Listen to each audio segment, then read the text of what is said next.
I bit my tongue about this long enough, but this social media and uniform stuff has got to stop. Not just because it's cringe and annoying, which it is, but because of the actual damage that it's causing to our U.S. military. This isn't about free speech.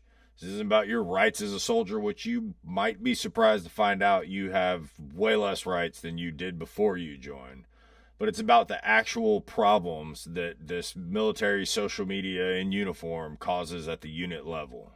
Just because it looks fun and harmless online doesn't mean that it's not actually doing real damage behind the scenes. Now, before we get into it, if you enjoy this type of content, please like this video, subscribe to the channel. It's the quickest way to help us grow. All right, let's get into it. All right, here's my first big issue with it. When you wear the military uniform, you're representing the military whether you intend to or not. The average civilian isn't going to go dig through your bio to see if you're officially endorsed by the DoD. They just assume that your words carry the same weight as that uniform that you're wearing. Gives you instant credibility whether you mean it to or not, and it makes some of the seemingly innocent things that you say become endorsements of an institution that you are by default just representing by wearing your uniform. It boosts your engagement, boosts your follower count. But the bottom line is that if you weren't wearing the uniform and didn't get that same kind of response, people aren't watching you, they're watching the uniform, and they're attaching what you're saying and doing to the institution that that uniform represents. So let's take a closer look at who's actually consuming this content. And the vast majority of this content is consumed by other soldiers, a lot of times younger soldiers looking for a leg up or some good advice.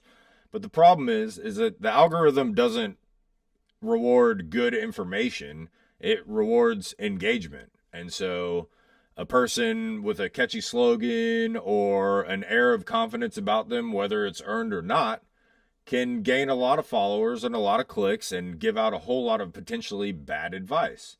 And then where that becomes a problem is at the unit, you now have, first line leaders are now competing with online celebrities and comment sections, and they're getting pushback from people that have no actual experience, but they saw someone that did it this way on TikTok.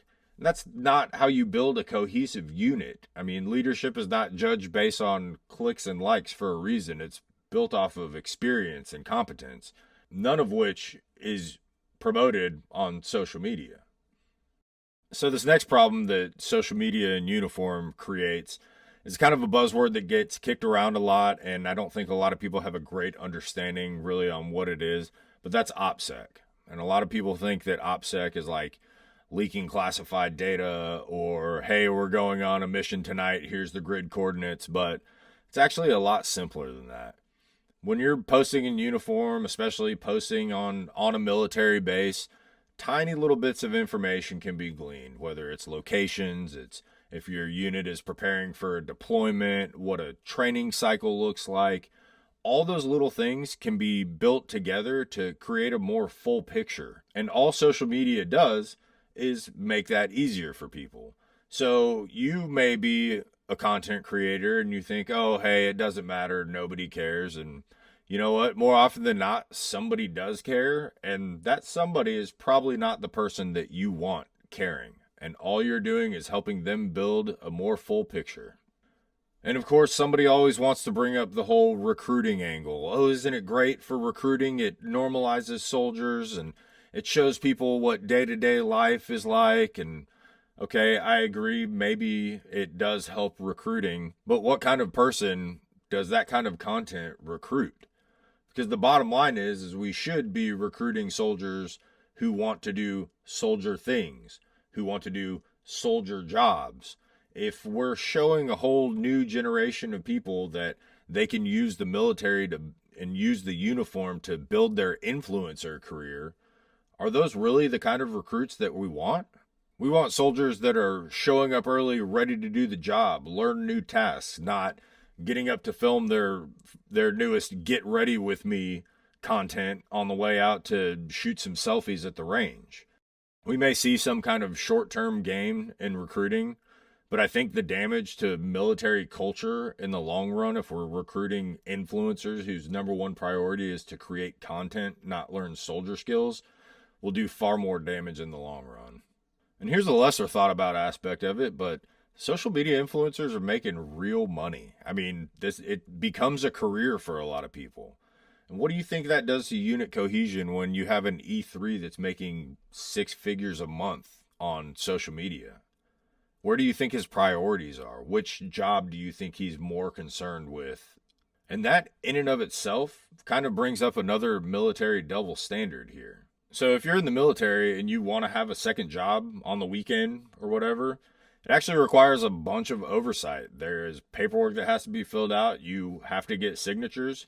So if you need all that just to work security at a bar on the weekend, why wouldn't you need that for a whole second career in social media? At a certain point, it's not a hobby anymore and it becomes a full-time career. If we have that oversight for regular part-time jobs with someone trying to scrape by, shouldn't we at least have the same amount of oversight for social media influencers raking in big money while they're on the Army's dime working in a military uniform? So we've talked about authority issues, leadership conflict, security risks. I mean, we've talked about all kinds of negatives to social media in uniform. So here's where I stand on it. Has nothing to do with banning free speech or soldiers' rights. It's about the uniform. And whether you like it or not, when you put on that uniform, you are a representation of the service of that uniform that you are wearing. Now, I'm fine with a picture of you and your squad on Veterans Day, but when you get on TikTok and start spouting political rants or you're getting ready in your underwear, absolutely not. Not in uniform. So for me, it's a no social media in uniform. No politics, no clout chasing, no security exposure. And at the very minimum, if they're not going to go that far, this whole thing needs to be a whole lot more regulated. Treat it like any other second job that you want to have in the military. I don't know why it's not treated like that already. I'm not trying to silence anybody or take away anybody's voice. Just tired of seeing a military uniform being used as a prop for clout chasing for people that otherwise would have zero following.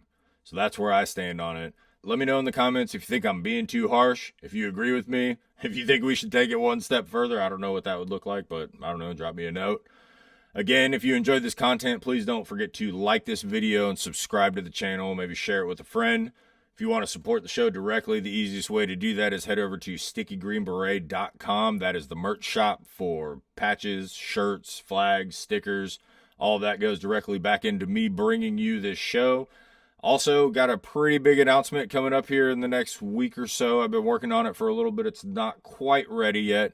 But when it does, you guys will be the first to know. That's going to do it for me today. Until next time, Sticky Green Beret, out.